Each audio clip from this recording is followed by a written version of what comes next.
ಉತ್ತರಾಧಿಕಾರಿ ಭಾಗ 7. ಆದರೆ ಜಯಂತ್ಗೆ ಪೂರ್ಣ ಸತ್ಯ ತಿಳಿದಿರಲಿಲ್ಲ. ವಿಷ್ಣುವರ್ಧನ ಮನಸ್ಸಿನಲ್ಲಿ ಕೃಷ್ಣವೇಣಿ ಕೇವಲ ಒಬ್ಬ ಸಾಮಾನ್ಯ ಉದ್ಯೋಗಿ ಮಾತ್ರ ಅಲ್ಲ, ತನ್ನ ಮುದ್ದಾದ ಮಕ್ಕಳ ತಾಯಿಯಾಗಬಹುದಾದ ಏಕೈಕ ಹೆಣ್ಣು ಎಂಬ ಆಳವಾದ ಸತ್ಯದ ಮೇಲೆ ಅವನು ಈ ಎಲ್ಲ ಆಟಗಳನ್ನು ಆಡುತ್ತಿದ್ದ. 10 ನಿಮಿಷಗಳ ನಂತರ ಕೃಷ್ಣವೇಣಿಯ ಕೋಣೆಯಲ್ಲಿದ್ದ ಫೋನ್ ತೀವ್ರವಾಗಿ ರಿಂಗಣಿಸಿತು. ಹಲೋ ಕೃಷ್ಣವೇಣಿ, ನಾನು ಸೂಜಿ ಮಾತಾಡ್ತಾ ಇದ್ದೀನಿ. ಬೇಗ ನಿನ್ನ ಬ್ಯಾಗ್ನ ಪ್ಯಾಕ್ ಮಾಡ್ಕೋ, ಬಾಸ್ ಈಗಲೇ ಈ ಕ್ಷಣವೇ ಬೆಂಗಳೂರಿಗೆ ಹೊರಡೋಕೆ ಹೇಳ್ತಾ ಇದ್ದಾರೆ. ತುಂಬ ತುರ್ತು ಅಂತಿದ್ದಾರಪ್ಪ, ಬೇಗ. ಏನೋ ಈ ಅರ್ಧ ರಾತ್ರಿಯಲ್ಲ? ಕೃಷ್ಣವೇಣಿ ಅಪಾರ ಆಘಾತಕ್ಕೊಳಗಾದ್ಲು. ಪಕ್ಕದಲ್ಲಿದ್ದ ಜಯಕುಮಾರ್ ಕೂಡ ತೀವ್ರ ಗೊಂದಲಕ್ಕೊಳಗಾದ. ಸರಿಯಾಗಿ ಅರ್ಧ ಗಂಟೆಯಲ್ಲಿ ತಂಡದ ಪ್ರತಿಯೊಬ್ಬರೂ ಕೂಡ ಬ್ಯಾಗ್ಗಳೊಂದಿಗೆ ಲಾಬಿಯಲ್ಲಿ ಒಟ್ಟುಗೂಡ್ತಾರೆ. ಕಾರ್ನಲ್ಲಿ ಬಂದು ಕುಳಿತ ಸೂಜಿ ನಿದ್ದೆಯ ಮಂಪರಿನ ಧ್ವನಿಯಲ್ಲಿ ಕೃಷ್ಣವೇಣಿಯನ್ನು ನೋಡಿ ಗುಣುಗ್ತಾನೆ. ಓ ದೇವ್ರೇ, ಇದು ಅನ್ಯಾಯ ಅಲ್ವಾ? ಇದು ಶುದ್ಧ ಹುಚ್ಚುತನ. ಈ ಬಾಸ್ ಮನುಷ್ಯನ ಅಥವಾ ರಾಕ್ಷಸನ? ತಾನೇ ಹೋಟೆಲ್ ಕೋಣೆಗೆ ಲಕ್ಷಾಂತರ ರೂಪಾಯಿ ಹಣ ಕೊಟ್ಟು ನಮ್ಮನ್ನು ನೆಮ್ಮದಿಯಾಗಿ ಮಲಗಕ್ಕೂ ಬಿಡ್ತಿಲ್ವಲ್ಲ. ನಾವೆಲ್ಲರೂ ಚಳಿಯಲ್ಲಿ ರಸ್ತೆಯಲ್ಲಿ ಹೀಗೆ ನಡುಗುತ್ತಾ ಬಳಲ್ತಿರೋದನ್ನ ನೋಡಿ ಅವನು ರಾಕ್ಷಸಿ ಆನಂದ ಪಡ್ತಾನ? ಕೃಷ್ಣವೇಣಿ ಮಾನಸಿಕವಾಗಿ ದೈಹಿಕವಾಗಿ ಸಂಪೂರ್ಣವಾಗಿ ದಣಿದಿದ್ದಾಳೆ. ತನ್ನ ಬಾಸ್ನ ಈ ವಿಚಿತ್ರ ನಡೆಗಳ ಹಿಂದೆ ಏನೂ ಯೋಚನೆ ಇದೆ ಎಂಬುದು ಮಾತ್ರ ಅವಳಿಗೆ ಎಳ್ಳಷ್ಟು ಅರ್ಥ ಆಗ್ತಾ ಇಲ್ಲ. ಜಯಕುಮಾರ್ ಕಾರಿನ ಮುಂದಿನ ಸೀಟ್ನಲ್ಲಿ ಕುಳಿತಿದ್ದ. ಜಯಂತ್ ಗಂಭೀರವಾಗಿ ಕಾರನ್ನು ಚಾಲನೆ ಮಾಡ್ತಾ ಇದ್ದ. ಕಾರು ಮುನ್ನಾರ್ನ ಕೊರೆಯುವ ಚಳಿಯ ಇಳಿಜಾರು ರಸ್ತೆಗಳಲ್ಲಿ ನಿಧಾನವಾಗಿ ಕೆಳಗಿಳಿಯೋಕೆ ಪ್ರಾರಂಭಿಸಿತು. ಅವರ ಹಿಂದಿನಿಂದಲೇ ಬರುತ್ತಿದ್ದಂತಹ ಕಪ್ಪು ಬಣ್ಣದ ಮರ್ಸಿಡೀಸ್ ಬೆಂಚ್ ಕಾರ್ನಲ್ಲಿ ವಿಷ್ಣುವರ್ಧನ್ ತನ್ನ 2 ಮಕ್ಕಳನ್ನು ಮಡಿಲಲ್ಲಿ ಪ್ರೀತಿಯಿಂದ ಮಲಗಿಸ್ಕೊಂಡು ಕುಳಿತುಕೊಂಡಿದ್ದಾನೆ. ಚಾಲಕ ಸೀಟ್ನಲ್ಲಿದ್ದ ಜಯಂತ್ ಹಿಂಬದಿಯ ಕನ್ನಡಿಯ ಮೂಲಕ ತನ್ನ ಬಾಸ್ನ ಗಂಭೀರ ಮುಖವನ್ನು ಆಳವಾಗಿ ನೋಡ್ತಿದ್ದಾನೆ. ಸರ್, ನೀವು ಈಗಷ್ಟೇ ಅವರಿಬ್ಬರ ಒಂದೇ ಕೋಣೆಯಲ್ಲಿ ಇರದಂತೆ ಏನೋ ಉಪಾಯ ಮಾಡಿ ತಡೆದಿದ್ರಿ. ಆದರೆ ಅವರು ಬೆಂಗಳೂರಿಗೆ ಹೋದ್ಮೇಲೆ ಅಲ್ಲಿ ಅವರಿಬ್ಬರಿಗೂ ಪ್ರತ್ಯೇಕ ಮನೆಗಳಿವೆ. ಅಲ್ಲಿ ಅವರಿಬ್ಬರು ಪರಸ್ಪರ ಭೇಟಿಯಾಗುವುದನ್ನು, ಒಂದಾಗುವುದನ್ನು ನೀವು ಹೇಗೆ ತಡೆಯೋಕ್ಕೆ ಸಾಧ್ಯ ಹೇಳಿ? ಆದರೆ ಕೃಷ್ಣವೇಣಿಯ ವೈಯಕ್ತಿಕ ಜೀವನದಲ್ಲಿ ಹಸ್ತಕ್ಷೇಪ ಮಾಡುವಂತಹ ಹಕ್ಕು ನಿಮಗಿದೆಯಾ ಸರ್? ಜಯಂತ್ನ ಮನಸ್ಸಿನಲ್ಲಿ ಈ ಪ್ರಶ್ನೆಗಳು ಬಿರುಗಾಳಿಯಂತೆ ಸುಳಿದಾಡ್ತಿದ್ವು. ನಾವು ಆಯಾಸಕರ ಪ್ರಯಾಣ ಮುಗಿಸಿ ಕಚೇರಿಯ ಆವರಣ ತಲುಪಿದಾಗ ಆಗಲೇ ಮುಂಜಾನೆ ಆಗಿತ್ತು. ಕೃಷ್ಣವೇಣಿ ಬಸ್ ಹಾಗೂ ಕಾರುಗಳ ತಂಗುದಾಣದ ಬಳಿ ನಿಧಾನವಾಗಿ ಇಳಿದ್ಲು. ಜಯಕುಮಾರ್ ಕಚೇರಿಯ ಮುಂಭಾಗದ ರಸ್ತೆಯಲ್ಲೇ ಕೃಷ್ಣವೇಣಿಯ ಭಾರವಾದ ಬ್ಯಾಗ್ ಮತ್ತು ಸಾಮಾನುಗಳನ್ನು ಎತ್ಕೊಂಡ. ಕೃಷ್ಣವೇಣಿಯ ದೇಹವು ಸತತ ಪ್ರಯಾಣದಿಂದ ನಿದ್ದೆ ಇಲ್ಲದೆ ಸಂಪೂರ್ಣವಾಗಿ ದುರ್ಬಲವಾಗಿ ಹೋಗಿತ್ತು. ಕೃಷ್ಣವೇಣಿ, ನಾನು ಮೊದಲು ನಿನ್ನನ್ನು ಮನೆಗೆ ಕರೆದುಕೊಂಡು ಹೋಗ್ತೇನೆ. ನೀನು ಮನೆ ತಲುಪಿ ಚೆನ್ನಾಗಿ ವಿಶ್ರಾಂತಿ ತಗೋ. ನಾನು ಇವತ್ತು ರಾತ್ರಿ ನಿನಗೆ ನೆರವಾಗಲು ಅಲ್ಲೇ ಇರ್ತೀನಿ ಅಂತ ಜಯಕುಮಾರ್ ಅಪಾರ ಕಳವಳದಿಂದ ಹೇಳ್ತಾನೆ. ಕೃಷ್ಣವೇಣಿ ಆಯಾಸದಿಂದ ನಿಧಾನವಾಗಿ ತಲೆ ಆಡಿಸ್ತಾಳೆ. ಸರಿ ಜಯಕುಮಾರ್. ಅವರಿಬ್ಬರು ಆಟೋ ಹಿಡಿಯಲು ರಸ್ತೆಯ ಬದಿಯಲ್ಲಿ ನಿಧಾನವಾಗಿ ನಡೆದರು. ನಮ್ಮದೇ ಆದ ಒಂದು ಕಾರು ಇಲ್ಲದಿರುವುದು ನಿಜಕ್ಕೂ ತುಂಬ ಕಷ್ಟದ ವಿಷಯ. ನಾನು ಎಷ್ಟು ಬೇಗ ಅಷ್ಟು ಸಾಧ್ಯವೋ ಅಷ್ಟು ಬೇಗ ಒಂದು ಪುಟ್ಟದಾದ ಕಾರನ್ನು ಖರೀದಿಸಲೇಬೇಕು ಅಂತ ಜಯಕುಮಾರ್ ತನ್ನೊಳಗೆ ಆಳವಾಗಿ ಯೋಚಿಸಿಕೊಂಡ. ಅತ್ತ ನಿದ್ರೆ ಮತ್ತು ವಿಪರೀತ ಆಯಾಸ ಕೃಷ್ಣವೇಣಿಯ ಕಣ್ಣುಗಳನ್ನು ಸಂಪೂರ್ಣವಾಗಿ ಆವರಿಸಿದ್ವು. ಕಾರ್ನಲ್ಲಿ ಬರುವಾಗ ಮಧ್ಯರಾತ್ರಿ 2 ಗಂಟೆಗಳ ಕಾಲ ಮಲಗಿದ್ರೂ ಆ ಇಕ್ಕಟ್ಟಾದ ಸೀಟ್ನಲ್ಲಿ ಕುಳಿತು ನಿದ್ದೆ ಮಾಡುವುದು ಎಳ್ಳಷ್ಟು ಆರಾಮದಾಯಕವಾಗಿರಲಿಲ್ಲ. ಅದಕ್ಕಿಂತ ಹೆಚ್ಚಾಗಿ ಪ್ರಯಾಣದ ಉದ್ದಕ್ಕೂ ವಿಷ್ಣುವರ್ಧನನ ಸಾಮೀಪ್ಯ ಹಾಗೂ ಅವನು ನಡೆದುಕೊಳ್ತಿದ್ದಂತಹ ಗಂಭೀರ ವಿಚಿತ್ರ ರೀತಿ ಅವಳ ಮನಸ್ಸಿಗೆ ತೀವ್ರ ಮುಜುಗರ ಮತ್ತು ಸಂಕಟವನ್ನು ಉಂಟು ಮಾಡಿತ್ತು. ಅವರಿಬ್ಬರ ಬಳಿಗೆ ಆಟೋ ಬರುವಷ್ಟರಲ್ಲೇ ಜಯಕುಮಾರ್ ಫೋನ್ ತೀವ್ರವಾಗಿ ರಿಂಗ್ ಆಯಿತು.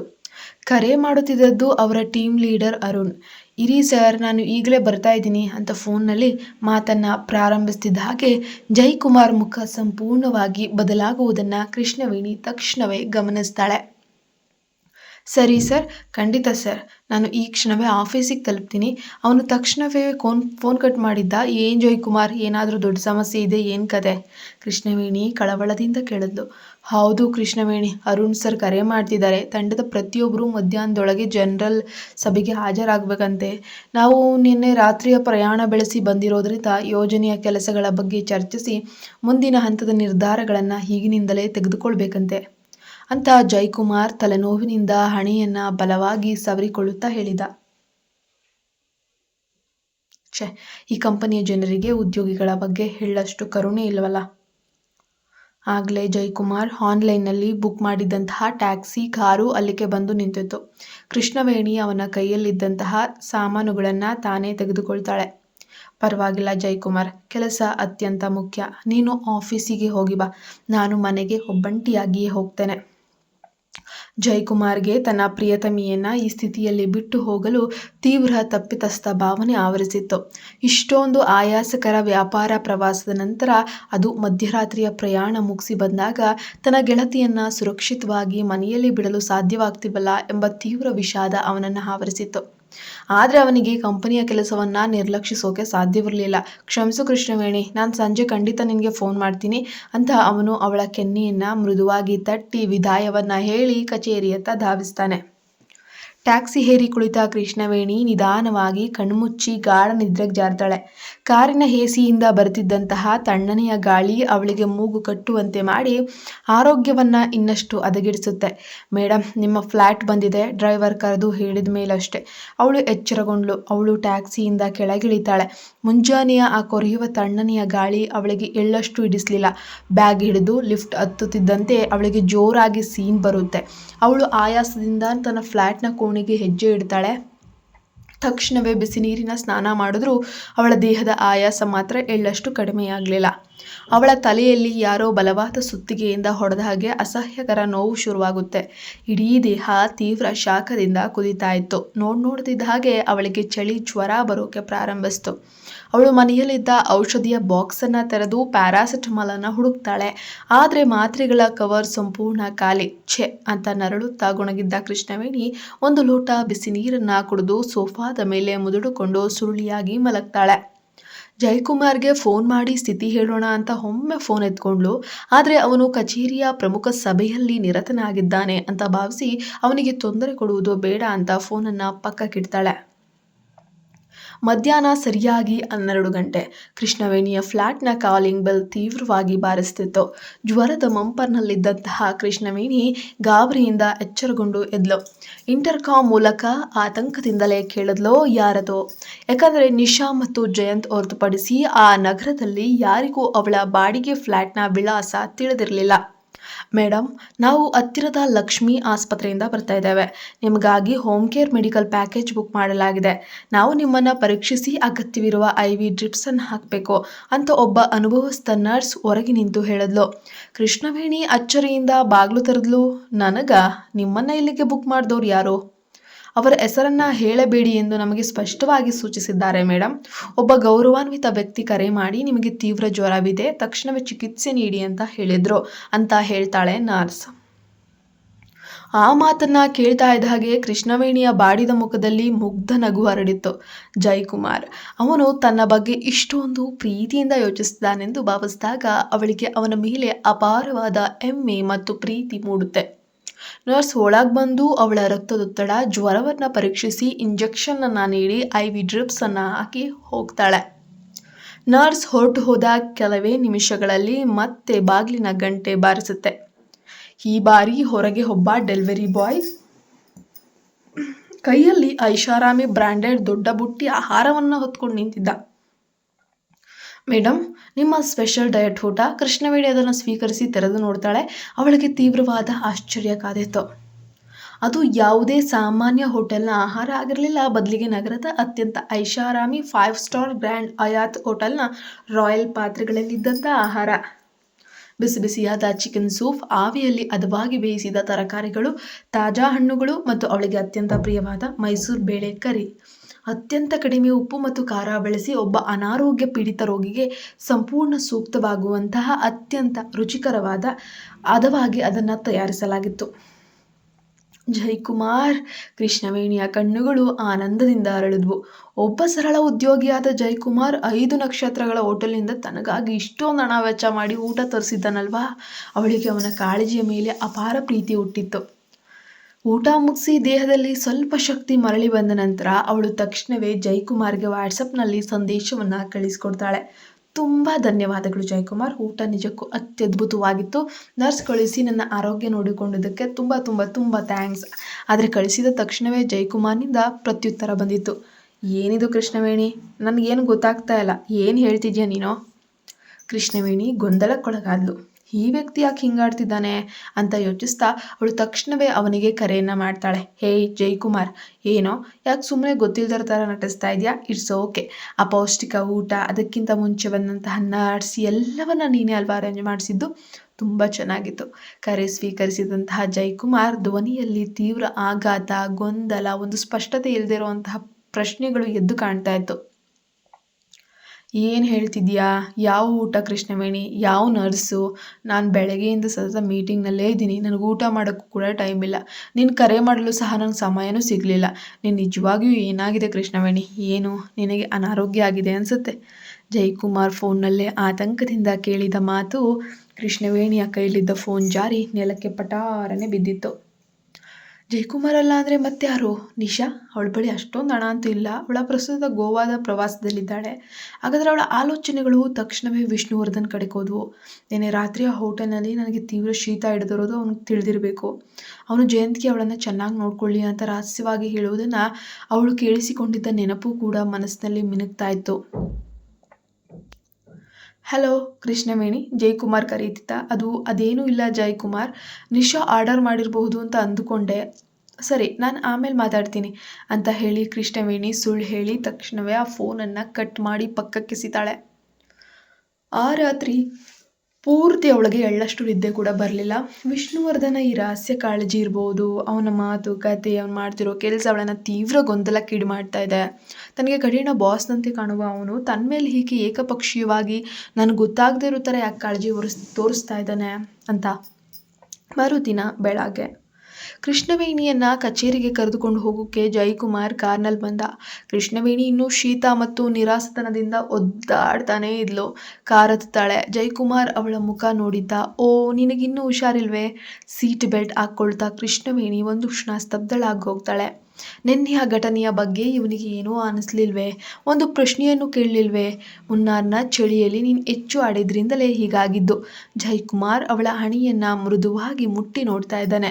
ನಿನಗೆ ಇನ್ನೂ ಸ್ವಲ್ಪ ಜ್ವರ ಇದೆ, ಇರು, ಹತ್ತಿರದಲ್ಲೇ ಮೆಡಿಕಲ್ ಶಾಪ್ ಕೂಡ ಇದೆ, ನಾನು ಹೋಗಿ ಪ್ಯಾರಾಸಿಟಮಾಲ್ ಮತ್ತು ವಿಕ್ಸನ್ನು ಖರೀದಿಸ್ಕೊಂಡು ಬರ್ತೀನಿ ಅಂತ. ಜೈಕುಮಾರ್ ಕಾರ್ನಿಂದ ಕೆಳಗಿಳಿದು ಮೆಡಿಕಲ್ ಶಾಪ್ನತ್ತ ಹೋಗುವುದನ್ನು ಕೃಷ್ಣವೇಣಿ ನೋಡ್ತಾ ಇದ್ಲು. ಈಗ ಅವಳಿಗೆ ಎಲ್ಲವೂ ದೇವಸ್ಥಾನದ ದೀಪದಂತೆ ಸ್ಪಷ್ಟವಾಯಿತು. ನಿನ್ನೆ ಬಂದ ಆ ಪೌಷ್ಟಿಕ ಆಹಾರ ಆಸ್ಪತ್ರೆಯ ನರ್ಸನ್ನು ಜೈಕುಮಾರ್ ಖಂಡಿತ ಕಳಿಸಿರಲಿಲ್ಲ. ಅದು ವಿಷ್ಣುವರ್ಧನ್ ಎಂಬಂತಹ ನಿಗೂಢ, ಶಕ್ತಿಶಾಲಿ ಆಗಿ ದುಡ್ಡಿರುವಂತಹ ವ್ಯಕ್ತಿಯಿಂದಲೇ ಬಂದಿರುತ್ತೆ. ಆಗಲೇ ಅವಳ ಕೈಲಿದ್ದ ಫೋನ್ ತೀವ್ರವಾಗಿ ಕಂಪಿಸಿತ್ತು. ಪರದೆಯ ಮೇಲೆ ಯಾವುದೇ ಹೆಸರಿಲ್ಲದ ಒಂದು ಹೊಸ ಸಂಖ್ಯೆ ಮಿನುಗ್ತಾ ಇತ್ತು. ಹಲೋ, ಅದು ಯಾರು? ಮೇಡಮ್, ನಾನು ಡೆಲಿವರಿ ಬಾಯ್ ಮಾತಾಡ್ತಿದ್ದೀನಿ. ನಾನು ನಿಮ್ಮ ಫ್ಲ್ಯಾಟ್ನ ಗೇಟಿನ ಹೊರಗಿದ್ದೇನೆ. ನಿಮಗಾಗಿ ಒಂದು ಸ್ಪೆಷಲ್ ಆದ ಪಾರ್ಸೆಲ್ ಕೂಡ ಬಂದಿದೆ. ಕೃಷ್ಣವೇಣಿ ತಕ್ಷಣವೇ ಕಾರ್ನಿಂದ ಕೆಳಗಿಳಿದು ಗೇಟಿನ ಬಳಿಗೆ ಹೋದ್ಲು. ಅಲ್ಲಿ ಒಬ್ಬ ಯುವಕ ಅತ್ಯಂತ ವಿಶಾಲವಾದ ರಾಯಲ್ ಹೂಗುಚ್ಛವನ್ನು ಹಿಡ್ಕೊಂಡು ನಿಂತಿದ್ದ. ಬಿಳಿ ಲಿಲ್ಲಿ ಹೂಗಳದು. ಅದು ಕೃಷ್ಣವೇಣಿಗೆ ಈ ಜಗತ್ತಿನಲ್ಲೇ ಅತ್ಯಂತ ಪ್ರಿಯವಾದ ಕಲರ್ ಮತ್ತು ಹೂವಾಗಿತ್ತು. ಮೇಡಮ್, ಇವು ಇಂದು ಬೆಳಗ್ಗೆಯಷ್ಟೇ ಬೆಂಗಳೂರಿನಿಂದ ವಿಮಾನದಲ್ಲಿ ಬಂದಂತಹ ಹೂಗಳು. ಅತ್ಯಂತ ತಾಜಾವಾಗಿವೆ ನೋಡಿ. ಇದನ್ನ ಯಾರು ಕಳಿಸ್ಕೊಟ್ಟಿದ್ದಾರೆ? ಕೃಷ್ಣವೇಣಿ ನಡುಗುವ ಧ್ವನಿಯಲ್ಲಿ ಕೇಳಿದ್ಲು. ಕಳಿಸಿದವರ ಹೆಸರಿಲ್ಲ ಮೇಡಮ್, ಗೆಟ್ ವಿಲ್ ಸೂನ್, ಬೇಗ ಗುಣಮುಖರಾಗಿ ಅಂದು ಬರೆದಿರುವಂತಹ ಒಂದು ಸಣ್ಣದಾದ ಕಾರ್ಡ್ ಮಾತ್ರ ಇದೆ. ಆ ಹೂಗುಚ್ಛದ ದಿವ್ಯ ಪರಿಮಳ ತಕ್ಷಣವೇ ಅವಳನ್ನು ಆವರಿಸಿತ್ತು. ಅದನ್ನು ಕಳುಹಿಸಿದ್ದು ವಿಷ್ಣುವರ್ಧನ್ ಎಂಬುದರಲ್ಲಿ ಅವಳಿಗೆ ಒಂದೇ ಒಂದು ಎಳ್ಳಷ್ಟು ಸಂದೇಹ ಇರಲಿಲ್ಲ. ಆದರೆ ತನಗೆ ಬಿಳಿ ಲಿಲ್ಲಿ ಹೂಗಳಂದರೆ ಅಪಾರ ಪ್ರಾಣ, ಅಪಾರ ಇಷ್ಟ ಅನ್ನೋ ರಹಸ್ಯ ಅವನಿಗಾದರೂ ಹೇಗೆ ತಿಳಿಯಿತು? ಕೃಷ್ಣವೇಣಿ ಹಿಂದೆಯಿಂದ ಜೈಕುಮಾರ್ನ ಧ್ವನಿ ತೀವ್ರವಾಗಿ ಕೇಳಿಸ್ತು. ಆ ಧ್ವನಿಯಲ್ಲಿ ಒಂದು ಬಗೆಯ ಕಠೋರತೆ ಮತ್ತು ಆಘಾತ ಕೂಡ ಇತ್ತು. ಕೃಷ್ಣವೇಣಿ ತೀವ್ರ ಆಶ್ಚರ್ಯ ಮತ್ತು ಭಯದಿಂದ ತಿರುಗಿದ್ಲು. ಜೈಕುಮಾರ್ ಕೈಯಲ್ಲಿ ಮೆಡಿಕಲ್ ಶಾಪ್ನಿಂದ ತಂದಂತಹ ಮಾತ್ರೆಗಳ ಕವರ್ ಹಿಡ್ಕೊಂಡು ನಿಂತಿದ್ದ. ಅವನ ಮುಖ ಕೋಪ ಮತ್ತು ಅನುಮಾನದಿಂದ ಕಪ್ಪಾಗಿತ್ತು. ಜೈಕುಮಾರ್ ಅವಳು ತಡವರಿಸುತ್ತಾ ತೊದಲಿದ್ಲು. ಇದನ್ನು ನಿನಗೆ ಯಾರು ಕೊಟ್ಟರು ಕೃಷ್ಣವೇಣಿ? ಜೈಕುಮಾರ್ ತನ್ನ ಕೆಂಪಾದ ಕಣ್ಣುಗಳಿಂದ ಅವಳನ್ನೇ ದಿಟ್ಟಿಸುತ್ತಾ ತೀವ್ರವಾಗಿ ಕೇಳ್ತಾನೆ. ಅವನು ಅವಳ ಕೈಯಲ್ಲಿದ್ದಂತಹ ವಿಶಾಲವಾದ ಹೂಗುಚ್ಛವನ್ನು ತೀಕ್ಷ್ಣವಾಗಿ ನೋಡ್ದ. ನಾವು ಬೆಂಗಳೂರಿನಿಂದಲೇ ವಿಶೇಷವಾಗಿ ತರಿಸಲಾಗಿದ್ದ ಅತ್ಯಂತ ದುಬಾರಿ ಬಿಳಿ ಲಿಲ್ಲಿ ಹೂಗಳಾಗಿದ್ವು. ಅವನ ಕೆಂಪಾದ ಕಣ್ಣುಗಳಲ್ಲಿ ತೀವ್ರವಾದ ಅನುಮಾನದ ಕಿಡಿಗಳು ಮಿಂಚಿದ್ವು. ವಿಮಾನದಲ್ಲಿ ನಿನಗೋಸ್ಕರ ಅಂತಲೇ ತರಿಸಲಾಗಿರೋ ಹೂಗಳ? ನಿನ್ನನ್ನು ಇಷ್ಟೊಂದು ಪ್ರೀತಿಯಿಂದ ಸೊಗಸಾಗಿ ಹಿಂಬಾಲಿಸ್ತಾ ಇರೋ ಆ ನಿನ್ನ ರಹಸ್ಯ ಪ್ರೇಮಿ ಯಾರು ಕೃಷ್ಣವೇಣಿ? ಕೃಷ್ಣವೇಣಿ ಯಾವುದೇ ಉತ್ತರ ನೀಡಲಾಗದೆ ಅಪರಾಧಿಯಂತೆ ತಲೆ ತಗ್ಗಿಸಿದ್ಲು. ಆ ಕ್ಷಣದಲ್ಲಿ ಅವಳ ಕೈಲಿದ್ದ ಸುವಾಸನೆಯುಕ್ತ ಹೂವಿನ ಗುಚ್ಛ ಅವಳನ್ನೇ ಸುಡುವಂತಹ ಬೆಂಕಿಯಾಗಿ ಉರಿಯೋಕೆ ಶುರು ಮಾಡಿಕೊಳ್ಳುತ್ತೆ. ಜಯಕುಮಾರ್ಗೆ ಮಾತ್ರ ಆ ಒಂದು ಕ್ಷಣದಲ್ಲಿ ಅತೀವವಾದ ಜಲಸ್, ಆ ಕಠಿಣ ಆರೋಪದ ಮಾತುಗಳನ್ನು ಕೇಳಿ ಕೃಷ್ಣವೇಣಿಯ ಮುಖ ಇದ್ದಕ್ಕಿದ್ದಂತೆ ಕಡುಗೆಂಪಾಯಿತು. ಅದು ನಾಚಿಕೆಯಿಂದಲ್ಲ, ಬದಲಾಗಿ ಆತ್ಮಗೌರವಕ್ಕೆ ಧಕ್ಕೆಯಾದಾಗ ಉಂಟಾಗುವ ತೀವ್ರ ಕೋಪದಿಂದ. ಇವುಗಳನ್ನು ನೀನೇ ಕಳಿಸಿದ್ದು ಅಂತ ನಾನು ಭಾವಿಸಿದ್ದು ಜಯಕುಮಾರ್. ಕೃಷ್ಣವೇಣಿ ಮತ್ತೆ ನಿರಾಶೆಯಿಂದ ಪುನರಾವರ್ತಿಸಿದ್ಲು. ಜಯಕುಮಾರ್ನ ಕಣ್ಣುಗಳಲ್ಲಿ ಉರಿತಿದ್ದ ಕೋಪದ ನೋಟವನ್ನು ನೇರವಾಗಿ ಎದುರಿಸೋಕೆ ಅವಳಿಗೆ ಧೈರ್ಯನೇ ಇರಲಿಲ್ಲ. ತನ್ನ ಶುದ್ಧವಾದ ಜೀವನದ ಮೇಲೆ ಮತ್ತೊಂದು ಕಪ್ಪು ಕಲೆ ಬೀಳುವುದನ್ನು ನೋಡಲು ಅವಳ ಸ್ವಾಭಿಮಾನಕ್ಕೆ ಸಹಿಸೋಕೆ ಆಗ್ತಾ ಇರಲಿಲ್ಲ. ಆದರೆ ಜಯಕುಮಾರ್ನ ಕಣ್ಣುಗಳಲ್ಲಿ ಅನುಮಾನದ ಅಗ್ನಿ ಪರ್ವತವೇ ಉರಿತಾ ಇತ್ತು. ಅವನು ತೀವ್ರ ಆಕ್ರೋಶದಿಂದ ಹೇಳಿದ್ದ, ಇದನ್ನು ಯಾರು ಕಳಿಸಿದ್ದಾರೆಂದು ನಿಜಕ್ಕೂ ನಿನಗೆ ತಿಳಿದಿಲ್ವಾ?